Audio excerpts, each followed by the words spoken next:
everyone, and welcome back to my channel.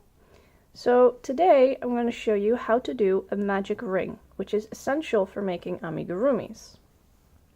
And it is always the starting point. So a magic ring is basically a crochet ring where you can put as many stitches on it as you want, and then once you have your starter stitch or your starter chain, but it's not really a chain, you can pull on the last remaining loop or the yarn. You can pull on that and you can make it tight. So to make your magic ring, we're not going to need our hook just yet. You're going to take your working yarn, which is going to be on the left side. You're going to take your yarn, and I usually use 2 fingers just because it makes the ring big enough for me. Some people do it on only 1, some people do it on 3. I find it comfortable to do on 2, and you'll see why in a moment.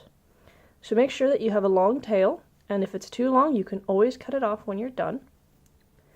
We're going to have our yarn laying on our fingers like so. So the working yarn is here towards the bottom, and the end of our yarn is towards the top. Then hold on to that yarn a little bit, so I have a little bit of tension, not too much and not too little. And then wrap it around your fingers, not too tight, quite loosely, twice. Just like that. So you now have what looks like 3 loops on your fingers. And then hold on to both the end of the yarn and your working yarn between your thumb and your ring finger. This is a little confusing and it gets a little complicated, so let's do that again. So, the end of your yarn is here. I'm just going to make an even longer tail just to make it easier. If this is the first time you're doing it, just leave a nice long tail because that's easier. 2 fingers, grab the yarn with your thumb and ring finger. This is not going to move.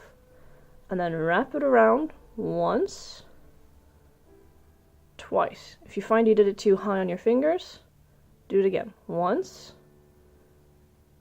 twice. Just like that. And then bring this yarn and grab onto it. So nice long tail, we're not going to use that. Now the next step in the magic ring is taking our hook. We're going to go between our fingers, and this is why I use 2 fingers.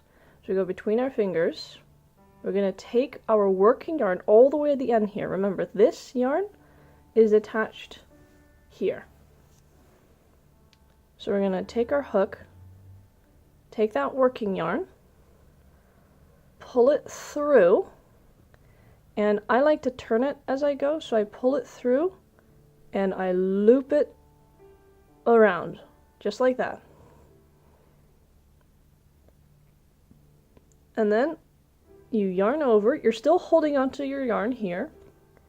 You yarn over, and this is a little tricky, but then you pull it through that loop that you just made. There you go. Just like that. And you could take it off your fingers, you can hold it. Make sure you are careful and you don't lose the orientation of your yarn, otherwise you'll have to restart. Just like that. Now this does not count for the amount of stitches on your ring. So what we're going to do is, I like to hold my ring like that just so I can have easy access to the middle of it. And then we're just going to do normal crocheting, normal single crochets into it. So let's say our pattern says a magic ring of 6. So that means we have to do 6 crochets into this magic ring. So we go into the ring, yarn over, pull through. Now I'm going to hold on to there just so I don't lose it. Yarn over and pull through 2. And there's your first single crochet. So let's do it again. We're going to go through that loop, yarn over, pull through 1, yarn over, and pull through 2. And now you can see that we have 2 of those little loops on our magic ring. That first one does not count. So I'm just going to make a couple of more. So that's 3,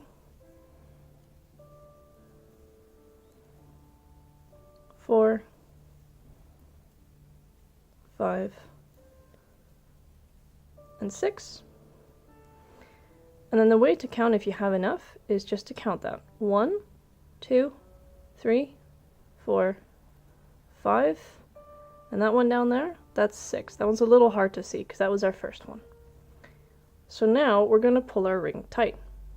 So I'm going to pull on this loop to make it big so I don't accidentally pull it through. I'm just going to remove my hook and place it down. Oh, our mascot, no! There we go. And now comes the very fun part, and it's very satisfying to do.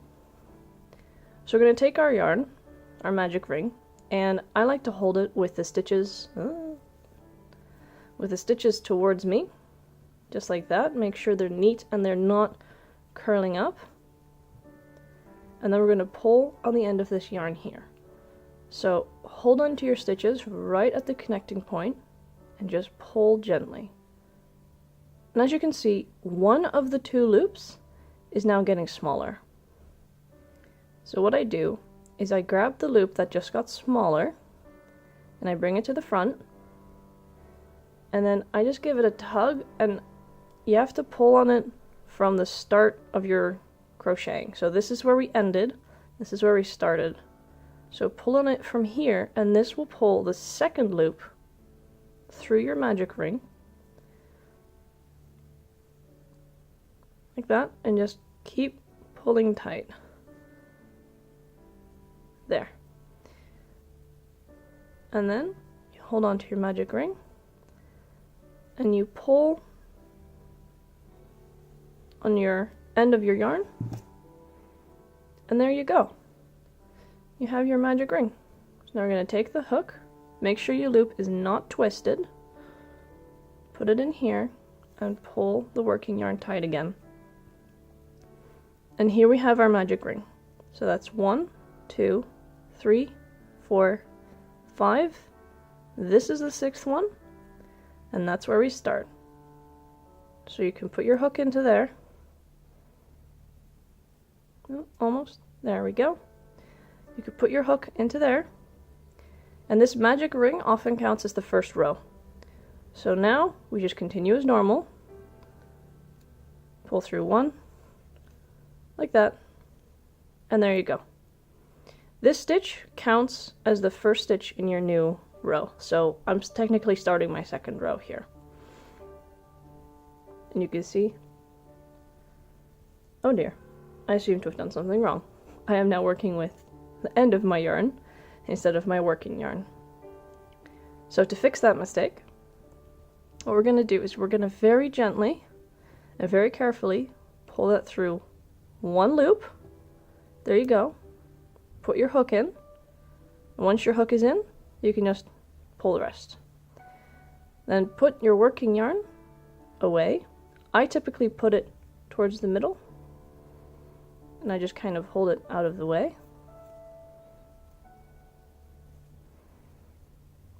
It's a little confusing here. There we go. So remember, this is where we ended,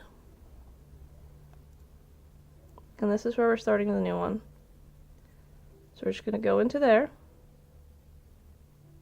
and I typically use my nail to kind of force the stitch onto my hook, just because the first one is always a little bit on the tight side.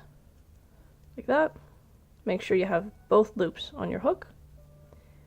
Yarn over, this time using the working yarn. Yarn over, pull through 1, yarn over, pull through 2.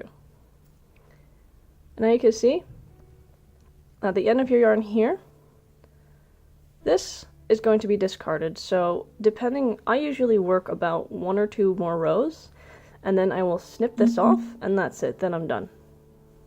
So that's it. That's how we make a magic ring. In the next video, I will be showing you how to read crochet instructions for an amigurumi.